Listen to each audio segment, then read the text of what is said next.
नमस्कार दोस्तों, 91st episode 91वें episode में आपका स्वागत है।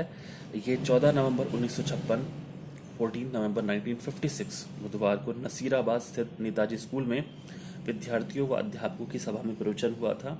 टॉपिक है विद्यार्थियों को उपदेश। की हुई भलाई भूल जाओ। हमें सदैव दूसरों के गुण देखने चाहिए, ना कि अवगुण। हम दूसरों की बढ़ाई करें परंतु अपनी बढ़ाई न करें और न सुने। यदि कहीं हमारी प्रशंसा हो रही हो तो हमें समझना चाहिए कि यह हमारी निंदा हो रही है। अगर ऐसा नहीं समझेंगे तो हम में अहंकार पैदा होगा। अहंकार इंसान को गिरा देता है।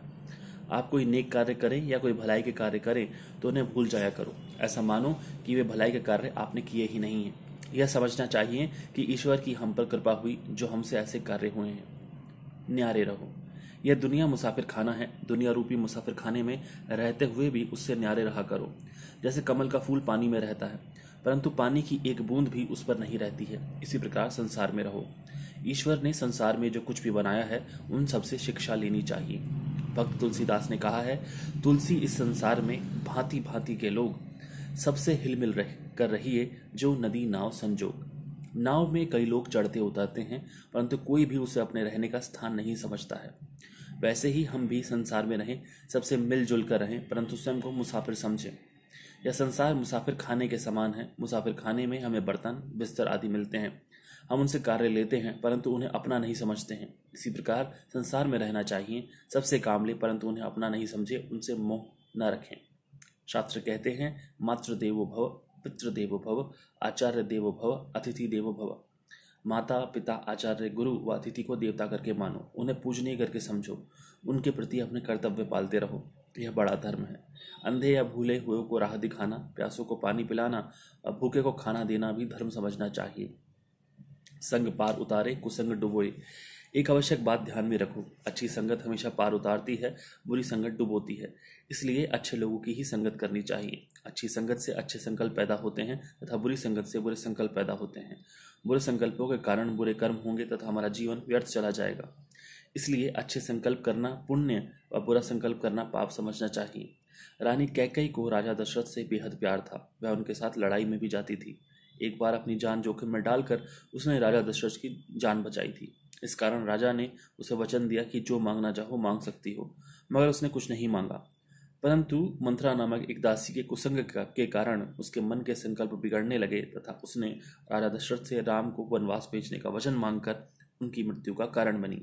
यह है कुसंग का फल। सत्संग करने के अलावा अच्छी पुस्तकें पढ़नी चाहिए। अच्छी पुस्तकें पढ़ने से ही कई महात्मा बने हैं। अच्छी पुस्तकों का संग करो। महात्मा गांधी ने अच्छी पुस्तकें पढ़कर काफी ज्ञान प्राप्त किया। पंडित जवाहरलाल नेहरू ने भी पुस्तकों से काफी ज्ञान प्राप्त किया। सिनेमा से हानि। सिनेमा नहीं देखा करो।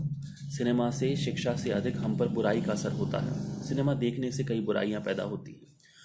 उनसे हम में तमोगुण व रजोगुण बढ़ते हैं। श्रृंगार करना व दूसरी बुराइयां बढ़ती हैं। सिनेमा कई बीमारियों को भी बढ़ावा देता है। इससे आंखें भी कमजोर होती हैं। इसलिए सिनेमा में जाना पाप समझना चाहिए। बीड़ी व तंबाकू का सेवन ना करें। बीड़ी अथवा तंबाकू का सेवन नहीं करना चाहिए। यह बहुत हानिकारक है। लोग कहते हैं कि आदत छोड़ना कठिन है। मैं स्वयं 20 वर्ष की उम्र तक रोज 60 बीड़ियां पीता था। उसमें अपनी शान समझता था। एक बार एक पोस्ट मास्टर ने बताया कि तंबाकू का सेवन करने से शरीर में 35 प्रकार की खराबियां होती हैं। मैंने पूछा कौन सी? पहली खराबी बताई कि रक्त खराब होता है। मैंने कहा बस बस और मत बताओ। रक्त खराब हुआ तो उससे बड़ी और कौन सी खराबी है? स्वयं से कहने लगा कि अब या तो बीड़ी पिया कर या भोजन खाया कर। उसी समय सारी बीड़ियां तोड़कर फेंक दी तथा फिर कभी उन्हें हाथ नहीं लगाया। आप भी मन को दृढ़ करेंगे तो मुश्किल बात नहीं है। बीड़ी, शराब व अन्य नशीले पदार्थों के सेवन से कोई लाभ नहीं है, उनका त्याग करो। सात्विकी भोजन खाएं। एक दूसरी बात भी ध्यान में रखो, वह है शरीर को ठीक रखना। सात्विक व हजम होने वाला भोजन खाया करें। बदहजमी नहीं होने दो, इससे बीमारियां होती हैं। भोजन खाना चाहिए शरीर को स्वस्थ रखने के लिए, ना कि जीने के लिए। इसलिए खाओ कि शरीर ठीक रहे।